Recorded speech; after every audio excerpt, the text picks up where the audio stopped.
नमस्कार विद्यार्थियों, मैं मोहित जोशी आपका स्वागत करता हूं अपने यूट्यूब चैनल पर। आज हम अध्याय प्रथम जो हमारा चल रहा था हरिवंश राय बच्चन, उसका जो अगला पाठ है आत्म परिचय के बाद जो अगला पाठ है दिन जल्दी जल्दी ढलता है, उसकी हम चर्चा आज करने वाले हैं। और उस चर्चा में हम ये जानने का प्रयास करेंगे कि कवि क्या कहना चाहता है। कवि क्या कहना चाहता है, इसकी हम आज चर्चा करेंगे। 2 दिन से मैं वीडियो नहीं डाल पाया क्यों, अपनी व्यस्तता के कारण, तो इसके लिए मैं क्षमा चाहता हूँ। आज मुझे वीडियो डालना ही था, तो इसलिए थोड़ा समय निकाल कर मैंने ये निश्चय किया कि भाई वीडियो आज डाल दिया जाए। तो आज हम इसका अध्ययन करेंगे, दिन जल्दी जल्दी ढलता है। और इसके पश्चात जो है हमारा जो चैप्टर है, ये दिन जल्दी जल्दी ढलता है और आत्म परिचय जो अपन ने पढ़ा था, ये पूर्ण हो जाएगा। यानी प्रथम जो हमारा अध्याय है आरोह का, वो पूर्ण हो जाएगा। इसके प्रश्नोत्तर की भी हम चर्चा करेंगे। मैं आपको थोड़ा सारांश बताऊंगा हर प्रश्न के उत्तर का। उस हिसाब से आप जो है अपने जो है कॉपी में आपको ये काम करना है। तो चलिए, दिन जल्दी जल्दी ढलता है, इसकी हम आज शुरुआत कर रहे हैं। तो ध्यान से समझिएगा क्या कहना चाहता है कवि, अर्थात हरिवंश राय बच्चन जो है क्या कहना चाहते हैं। दिन जल्दी जल्दी ढलता है, हो जाए न पथ में रात कहीं। पथ यानी रास्ते में। सबसे पहले तो अर्थ समझिए, पथ का मतलब होता है रास्ता। तो कवि यहाँ कह रहा है हो जाए न पथ में रात कहीं। रात का मतलब आप सभी समझते हैं, जो रात का समय। तो कवि ये कहता है कि दिन का जो समय है वो शीघ्रता से ढल जाता है, यानी दिन का समय जल्दी जल्दी व्यतीत हो जाता है। और उसके पश्चात किसका आगमन होता है भाई? रात का आगमन होता है। तो मंजिल भी तो है दूर नहीं। तो कवि ये कहता है कि दिन का समय जल्दी जल्दी ढल जाता है, और जब रात का आना प्रारंभ हो जाता है, यानी रात आनी प्रारंभ हो जाती है, तो उस समय घर से निकला हुआ व्यक्ति, उस समय घर से निकला व्यक्ति क्या सोचता है? घर से निकला व्यक्ति क्या सोचता है कि मैं जल्दी से जल्दी अपने घर पर पहुंचूं। ये कौन सोचता है? जो दिन में व्यक्ति अपने घर से निकलता है और वो शाम के समय ये सोचता है कि मैं जल्दी से जल्दी रात होने से पहले अपने घर को पहुंचूं। मंजिल भी तो है दूर नहीं। वो रास्ते में चलते हुए ये सोचता है कि जो मेरी मंजिल है, अर्थात जो मुझे जहाँ जाना है, यानी यहाँ व्यक्ति की मंजिल क्या है? घर। तो व्यक्ति ये कहता है अपने ही मन में कि जो है मंजिल भी, यानी मेरा घर अभी दूर नहीं है, पास में ही है, अर्थात मैं अपने मंजिल पर पहुँच जाऊँगा। इसलिए कवि कहता है कि वो रास्ते में विश्राम भी नहीं करता। यह सोच थका दिन का पंथी भी जल्दी जल्दी पंथी का मतलब होता है चलने वाला, यानी चलने वाला। यहाँ अर्थ अपन ले सकते हैं यात्री से। किससे ले सकते हैं भाई? यात्री से।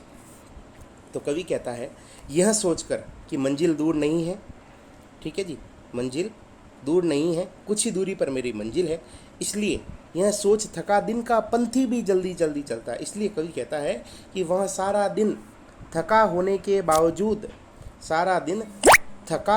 बावजूद भी जो है शाम के समय अपनी मंजिल पर पहुंचने के लिए जल्दी जल्दी चलता है।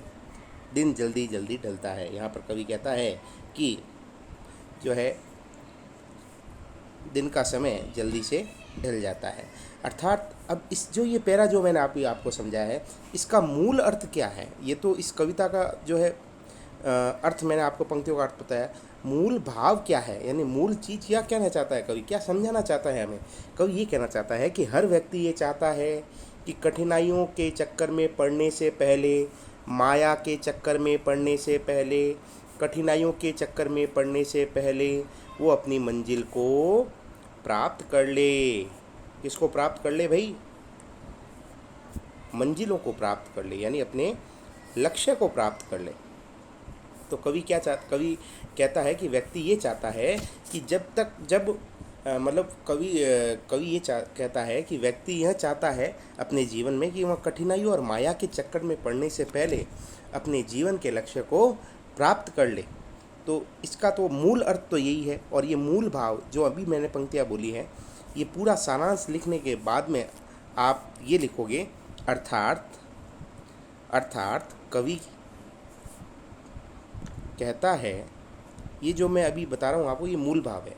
अर्थात कवि कहता है कि हर व्यक्ति यह चाहता है कि कठिनाइयों और माया के चक्कर में पड़ने से पहले वह अपने जीवन के लक्ष्य को प्राप्त कर ले। तो ये अंतिम 2 लाइन आपको ज़रूर लिखनी है।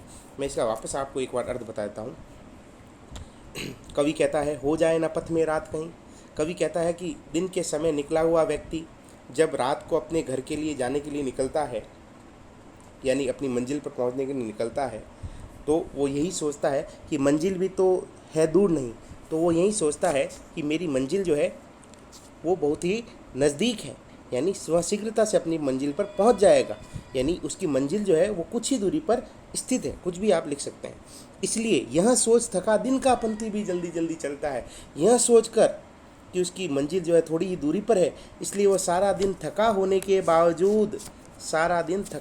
बावजूद भी वो पंथी अर्थात वो व्यक्ति अर्थात वो यात्री जो है दिन का थका होने के बावजूद भी जल्दी जल्दी अपने कदम घर की ओर बढ़ाता चलता है।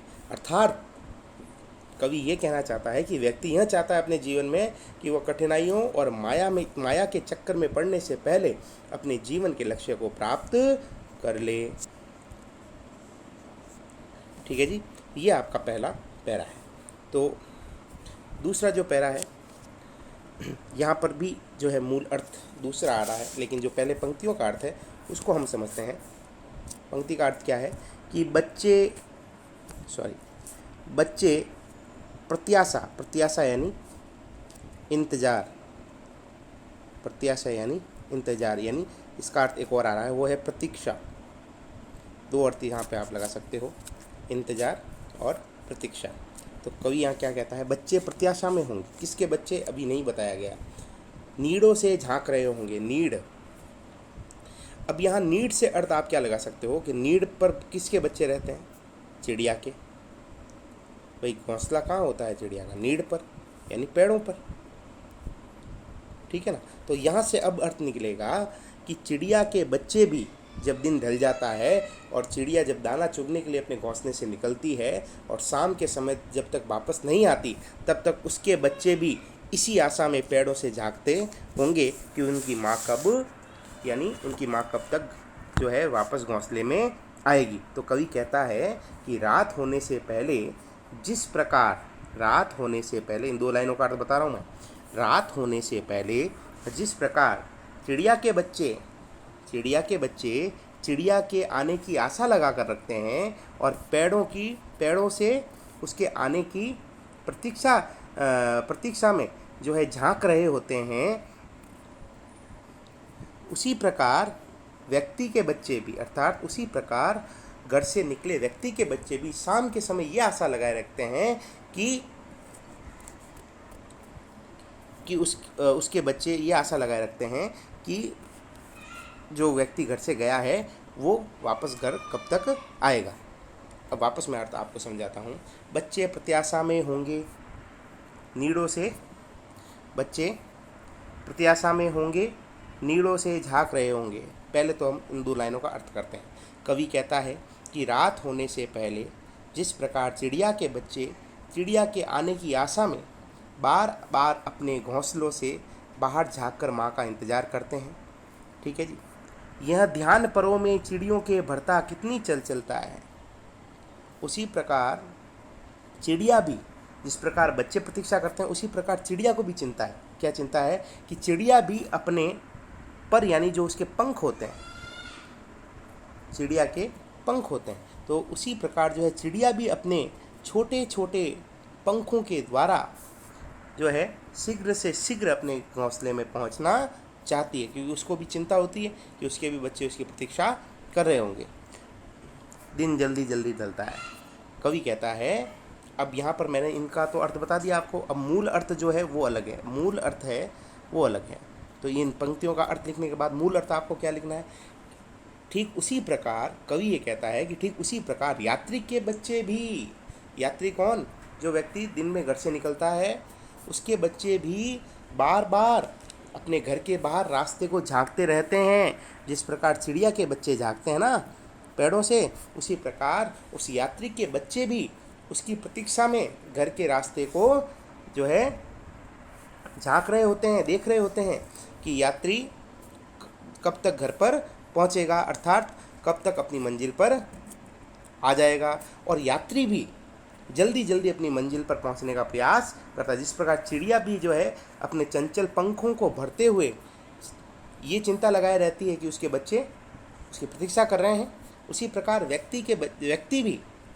जो है व्यक्ति भी जो है जल्दी जल्दी अपनी मंजिल पर पहुंचने का प्रयास करता है।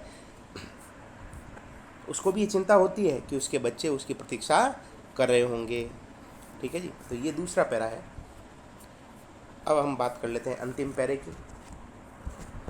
अंतिम पैरा क्या कह रहा है उसकी हम बात कर लेते हैं। मुझसे मिलने को कौन है विकल। यहाँ पर रात के माध्यम से, किसके माध्यम से, रात के माध्यम से जो है कवि संदेश देता है। रात कहती है कि मुझसे मिलने के लिए कौन विकल है, अर्थात आतुर है, अर्थात कौन चाहता है कि व्यक्ति मेरे से मिले। यहाँ जो है रात किसका प्रतीक है भाई, यहाँ पर रात जो है वो दुख का प्रतीक है, ये ध्यान रखना। रात जो है वो दुख का प्रतीक है।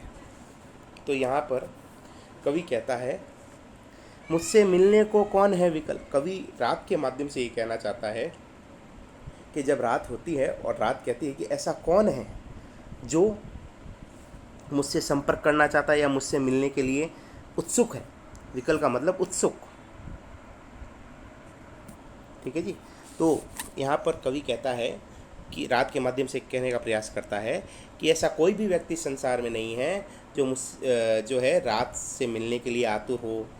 ठीक है जी, मैं हूँ किसके हित चंचल। रात भी यही कहती है कि मैं किसके लिए जो है अपना चंचल रूप धारण करूँ, अपना नटखट रूप धारण करूँ।